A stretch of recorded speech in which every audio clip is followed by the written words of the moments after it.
guys, it's Ashley here again today. Today I'll be doing a video on my adenomyosis and endometriosis story from start till now.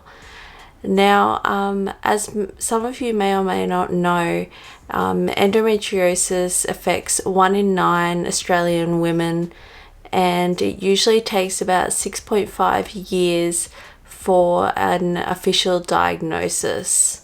So if you guys are interested in listening to my story, please stick along, and I hope that it can help you if you are suffering or know someone that is currently suffering from this horrible disease. So please remember to subscribe and hit that like button, and let's get going to me telling you about my journey so far.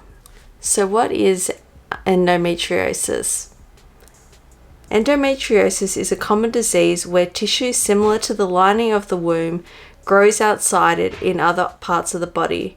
More than 830,000, which is more than 11% of Australian women, girls, and those who are gender diverse suffer from endometriosis at some point in their life, with the disease often starting in teenagers. Symptoms are variable, and this may contribute to the 6.5-year delay in diagnosis. Common symptoms include pelvic pain that puts life on hold around or during a person's period. It can impact fertility for some, but not all. While endometriosis most often affects the reproductive organs, it is frequently found in the bowel and bladder, and has been found in muscle joints, the lungs, and brain. It usually takes on average 6.5 years to get an official diagnosis of endometriosis. This is usually done by doing a laparoscopy, which is a procedure performed under general anesthetics, where a thin telescope is placed into the umbilicus, which is the belly button. This allows your doctor to see inside your abdomen and assess the organs of the pelvis and abdomen. They then take a biopsy to determine if it is in fact endometriosis. So where did my story start? So my story started as soon as I got my period, which was when I was about 11 or 12 years old. From the beginning, I had a very heavy period, and my dad actually took me to the GP to see if there was anything they could do for that. And they actually put me on the pill. So from about the age of 12 or 13 or so, I was on the pill. I can't exactly remember what pill I was on, but I remained on that pill up until about 20 or 21 years old. So it would have almost been a full 10 years that I was on the pill. Now, while I was on the pill, I did suffer still from really bad menstrual cramps, but I didn't really think anything of it because it just seemed like the norm. Like when you get your periods, you're supposed to be in pain, which isn't actually the truth, and which is probably one of the main reasons why the diagnostic time is 6.5 years, because people just assume it's normal. So the reason I ended up going off the pill was actually due to my mental health. About 10 years ago, my mental health started to really go down in ways of depression and severe anxiety.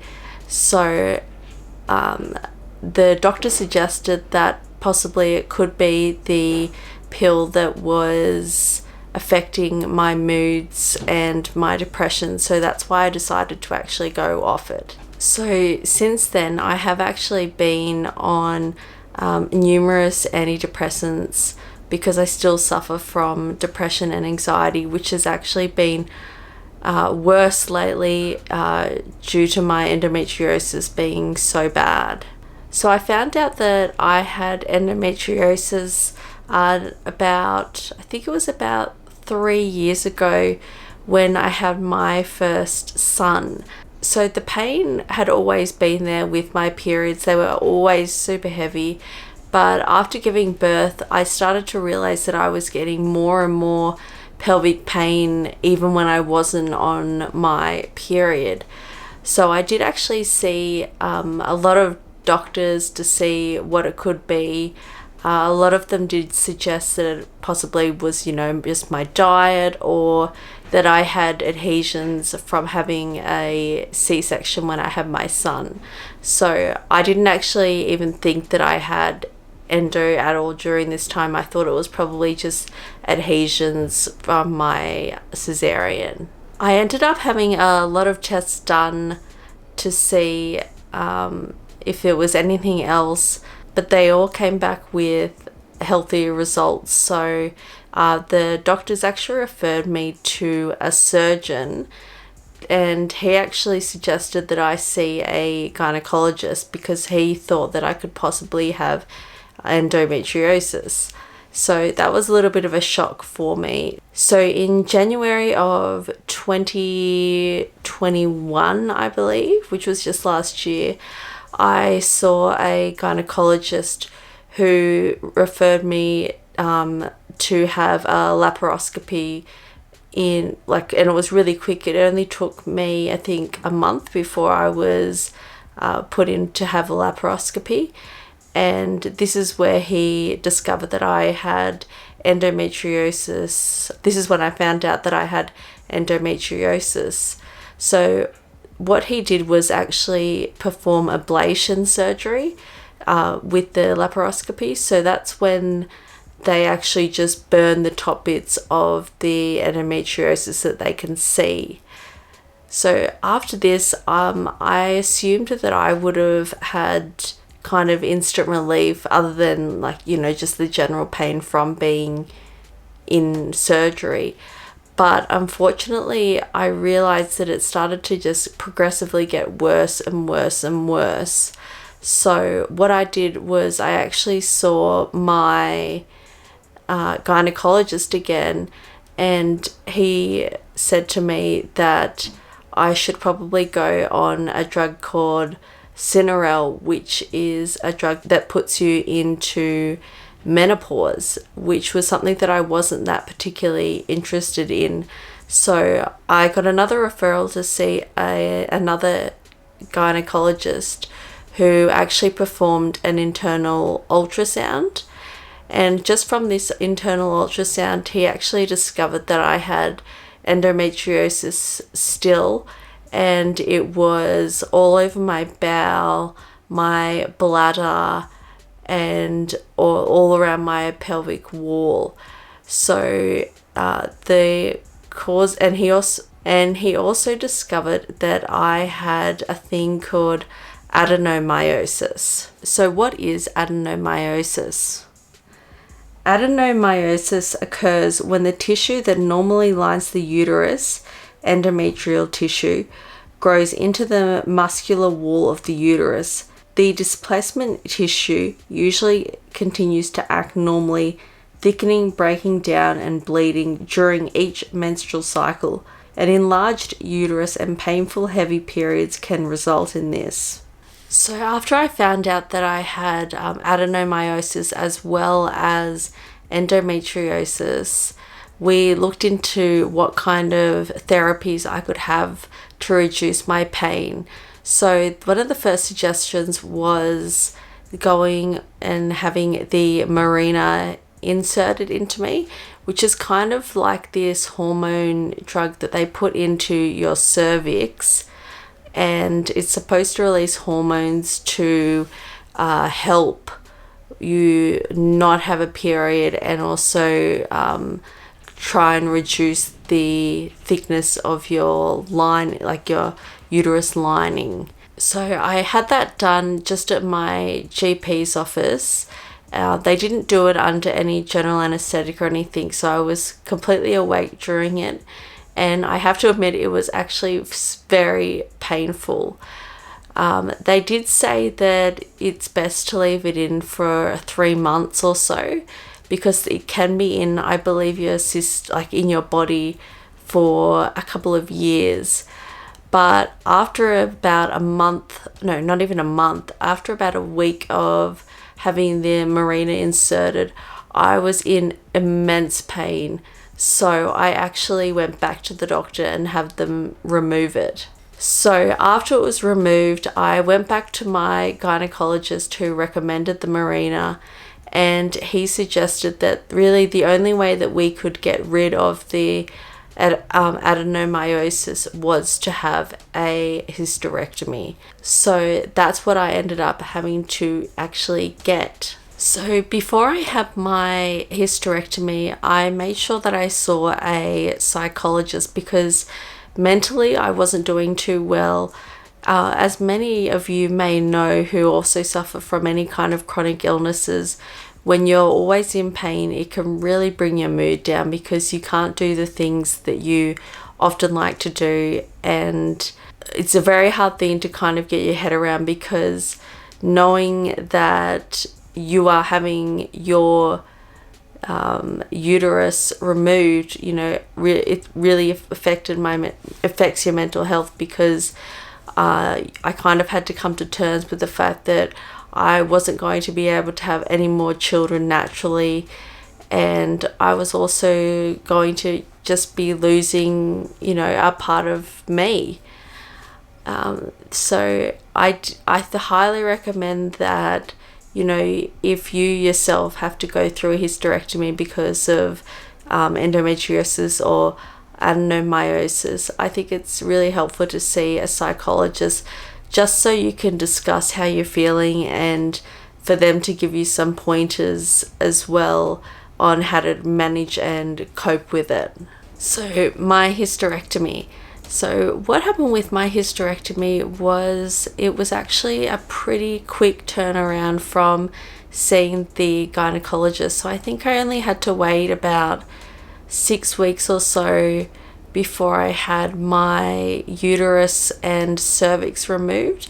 They decided to keep in my ovaries because if they removed my ovaries, I would go straight into surgical menopause, which is quite risky because it affects your joint, and I believe it affects your joints, and it can affect your heart, and there are just a bunch of issues that can occur if you go into surgical menopause.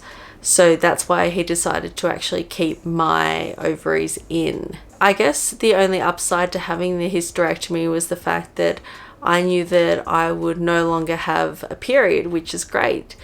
I think that was one of the main ones, and I was also hoping that having hysterectomy, that completely removed my adenomyosis. So the great thing was that, I wasn't going to have a period, and that I was hopefully not going to be in any more pain from the adenomyosis, because once they removed the uterus, I no longer had adenomyosis.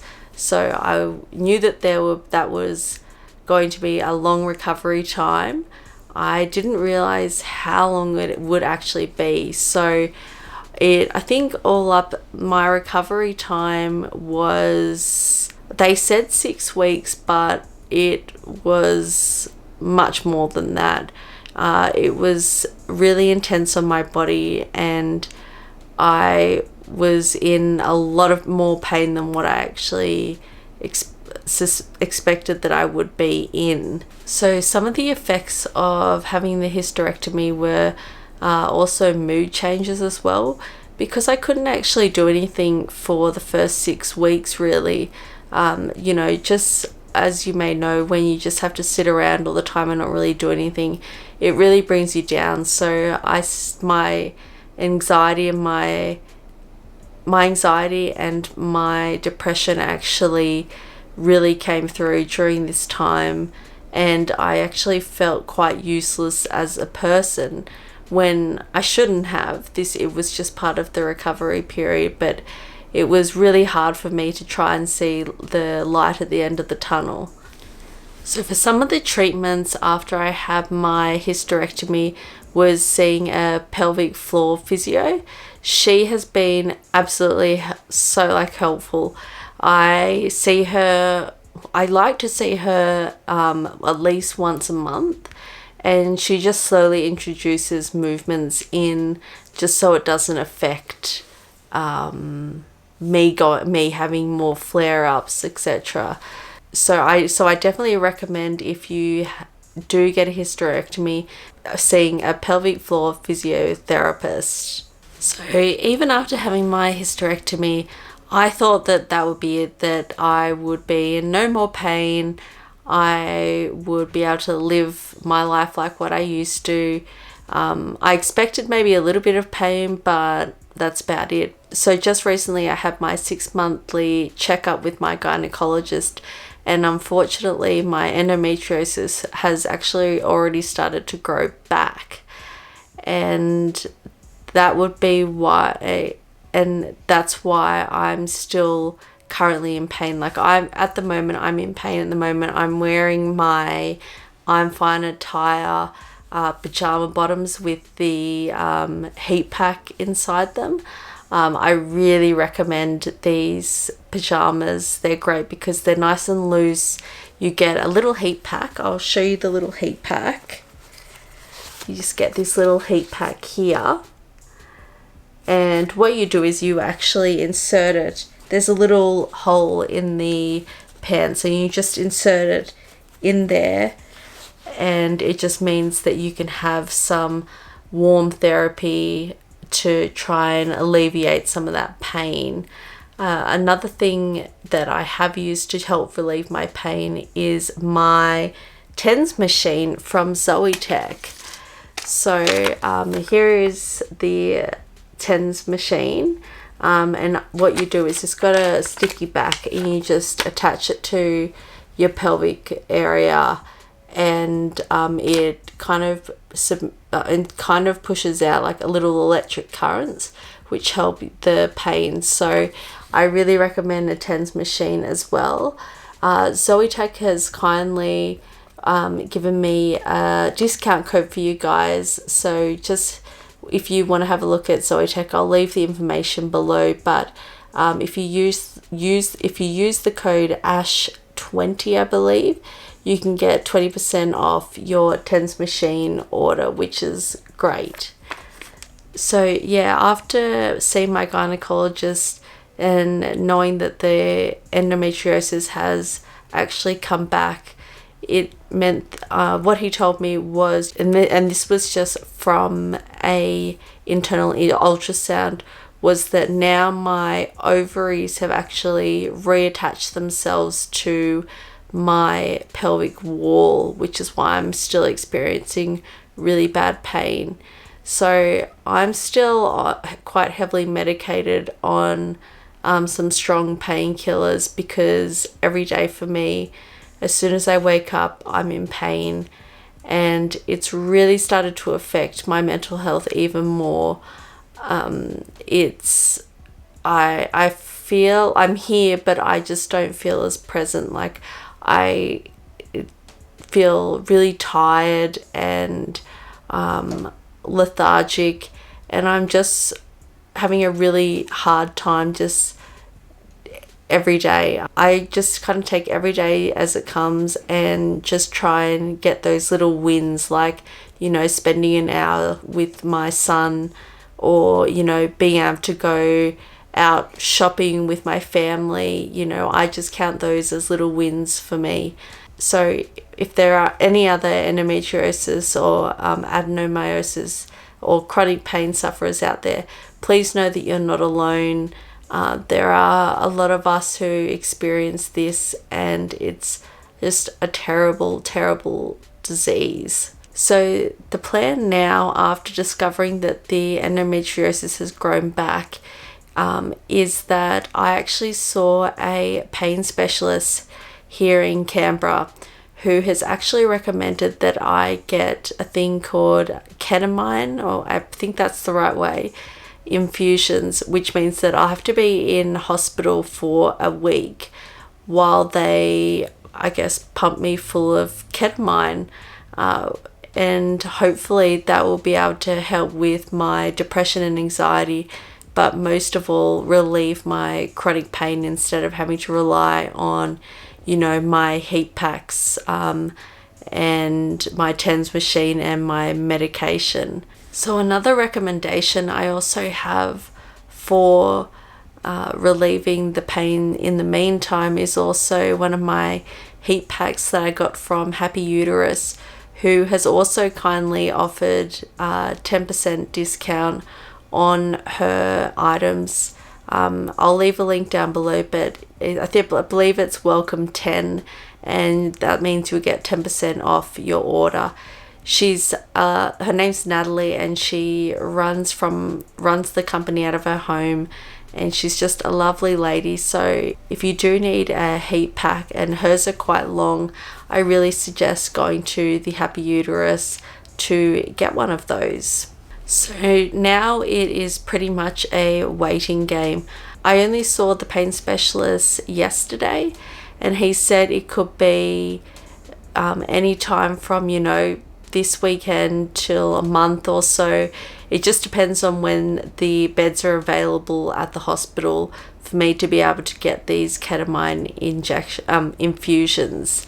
So I'm actually really looking forward to it. I was feeling a bit helpless, thinking nothing else that can be done and that I would be in this pain for the rest of my life. But it was really nice to actually go to the pain specialist so that they could see what other avenues I could have to reduce my depression, anxiety, and most of all my chronic pain. So yeah, that's pretty much my story so far. I will be actually vlogging my experience of the ketamine infusions. So if you want, please keep an eye out for that one, as it might help you or someone you know understand what it is like to have the ketamine infusions. Sorry, I also forgot to mention that I did actually try out after finding out that I still have the endometriosis attaching itself to my pelvic wall. I tried the Nuvaring, which is quite expensive, but it only lasts... Sorry guys, my camera cut me off there. I actually have been talking for too long, so my battery ran out. So I did try the Nuvaring after finding out that my endometriosis has grown back. It's just a small ring that actually...